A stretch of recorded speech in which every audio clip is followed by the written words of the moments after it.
Nous allons ici écrire la méthode readClient. Alors là, on va écrire cette fois la méthode, donc dans notre classe client manager, on va écrire celle-là, la méthode readClient, donc celle qui permet de lire un client. Alors avant toute chose, si vous voulez bien, hop, je vais enlever ça. Ici, on va aller dans notre base de données et je vais l'agrandir, et ce que je propose, c'est qu'on va insérer deux clients, d'accord? On va insérer Dubois Jules, on va dire qu'il a 102 ans, voilà. Et puis on va insérer Dupont, voilà, Chris. Et lui, c'est un genou, on va dire qu'il aurait 98 ans. Et je clique sur exécuter. Donc du coup, ça veut dire quoi? C'est-à-dire que quand je regarde ma table client, il y a 2 enregistrements. Alors justement, l'idée c'est quoi? C'est de dire, si je veux lire le client numéro 1, je veux afficher son nom, son prénom, son âge, il faut que je fasse une requête SQL. Si je veux lire le client 2, il va falloir aussi que je fasse une requête SQL. Alors c'est tout l'objet de notre méthode readClient. Je vais agrandir ça. Alors attention, soyez bien concentrés sur l'idée, sur le truc. Je peux garder le commentaire si j'en ai envie. Donc déjà, j'ai dit, il faut que je fasse une requête SQL. Alors, en fait, ce que je vais faire, c'est que je vais faire exactement comme je vous l'ai enseigné quand je vous ai appris PDO, et puis après, je vous ai appris le PHP relié à une base de données. Donc du coup, quand on utilise PDO, moi, je fais quoi? Je crée habituellement une variable $SQL. Voilà, et dedans, ça contient ma requête SQL. Je vais faire exactement pareil, sauf que ça, c'est fait dans une méthode. Voilà. Donc là, ici, on va faire un select, c'est nos requêtes de lecture, d'accord? Je vais dire all, sélectionne tout. From, donc quelle table? La table client, d'accord? Et ensuite, on va mettre en place, hop, voilà, une condition, where, bien que la clé primaire client ID soit égale à un marqueur nommé qu'on va appeler 2.id. Voilà, ou 2.client ID, ou ce que vous voulez. Bon, ça c'est ma requête SQL. Après, qu'est-ce qu'on va faire? Justement, on a besoin de PDO, d'accord? Mais ça tombe bien, puisque PDO, il est envoyé ici quand on instancie la classe manager. Donc du coup, PDO, ça veut dire qu'il est stocké, toute l'instance, en fait, elle est stockée dans la propriété $CNX.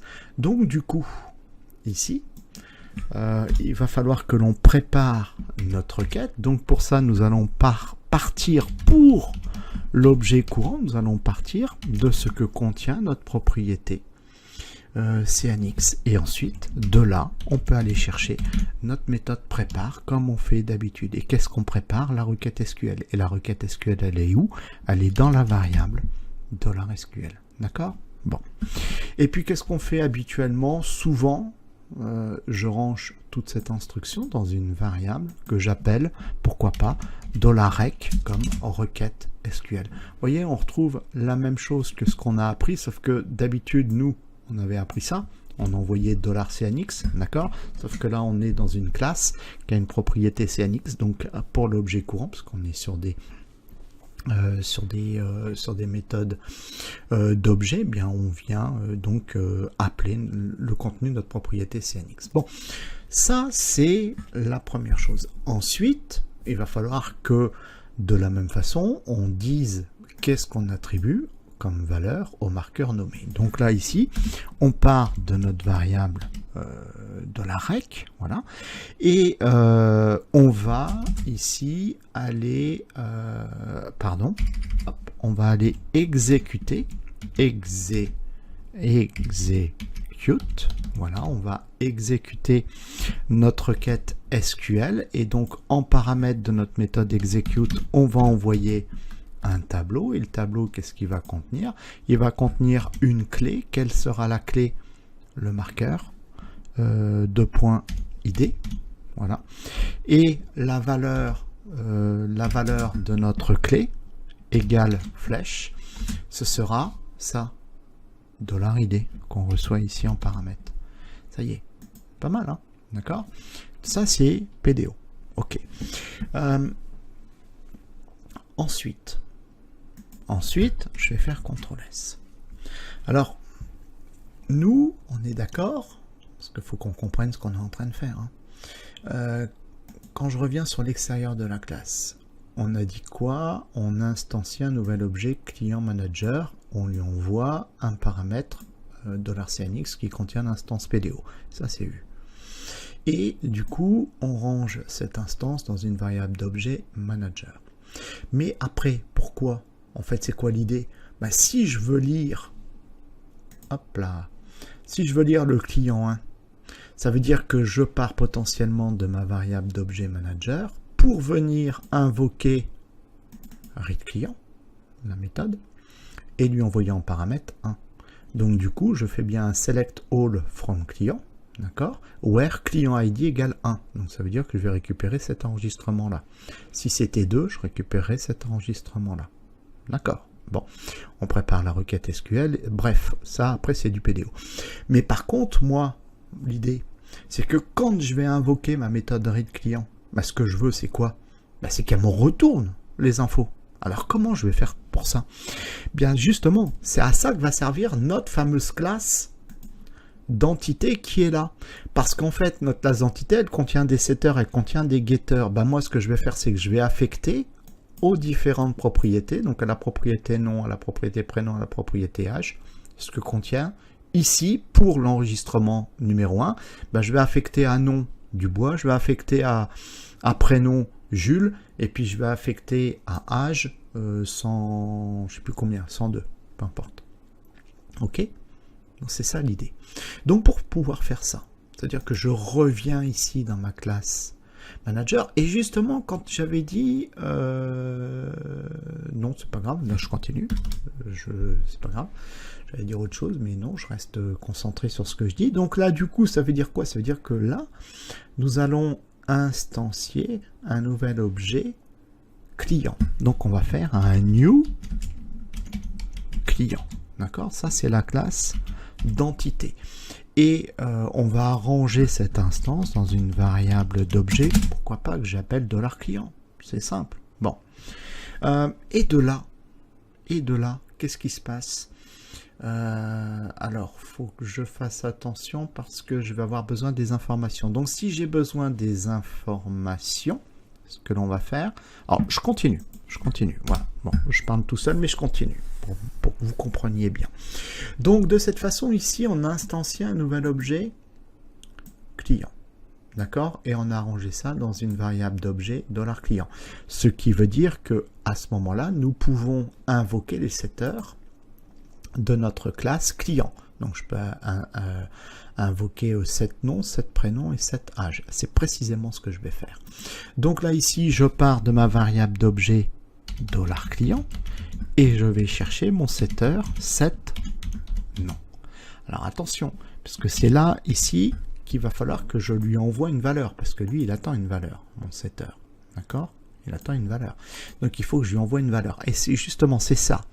La valeur, elle est où? Elle est issue de ma requête SQL. Or, justement, là, j'exécute ma requête SQL. D'accord, bah, sous la condition where, hein, voilà. Et du coup, il faut que je récupère les datas.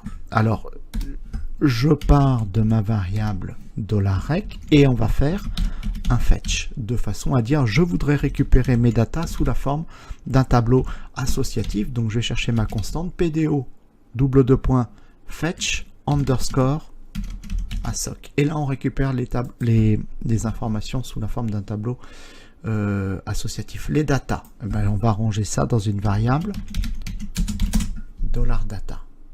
Ça va? Ok, je continue. Donc du coup, ça veut dire quoi? Ça veut dire que maintenant, si je veux récupérer ce que contient la colonne nom, comment je la récupère? Via ma variable data. Et comme c'est un tableau, j'ouvre mon crochet, je mets une cote, je dis ça va contenir le nom, je ferme la cote, je ferme le crochet, tac, terminé. Ma variable là me retourne le nom pour l'identifiant envoyé. Ben justement, ça m'arrange, parce que moi ici, quand j'invoque le setter, il faut que je lui envoie justement ce que contient ici la cellule là, qui est là, ici. Ben donc j'ai dit quoi? J'ai dit je pars de ma variable data, et donc je vais chercher ce que contient la cellule de la colonne nom. Si c'est ID1, ça sera du bois. Si c'est ID2, ça sera du pont. D'accord. Là, nous avons affecté à la propriété nom de la classe d'entité la valeur, soit du bois, soit du pont, selon l'identifiant qui a été mentionné dans la requête SQL. J'en fais autant pour le prénom et pour l'âge. Donc là, du coup, ici, je vais dire je pars de ma variable d'objet $client et je vais chercher mon setter, set prénom, à qui je vais envoyer en paramètre $data prénom, ce que contient la colonne prénom. Voilà. Ici. Et puis après, j'en fais autant pour l'âge. Donc là, ici, je pars de ma variable $client. Je vais invoquer le setter setAge. Vous voyez que d'appeler les setters comme simplement avec un camel case et tout, j'ai pas besoin de réfléchir midi à 14h. Donc ça aussi, c'est important de bien nommer ces variables, ces setters, ces getters, etc., ces propriétés et tout. Attention ici, data. Je vois que j'avais fait une faute. Donc là, qu'est-ce que je lui envoie en paramètre? $data, le contenu de la colonne âge pour l'identifiant donné. Et ensuite, pour pouvoir récupérer tout ça via mes getters, on verra ça plus tard, je return. Donc du coup, ça veut dire que quand on va invoquer read client, la méthode read client, la méthode read client va nous retourner pour l'identifiant donné ce que contient ma variable $client, c'est-à-dire l'instance ici de ma classe client. Donc je fais CTRL S, voilà qui est fait. Donc je vous laisse bien digérer toute cette information si c'est pas encore tout à fait clair, parce qu'il y a quand même pas mal de choses là-dedans. Relisez cette vidéo pour en comprendre toutes les subtilités, et puis après on continue avec les autres méthodes.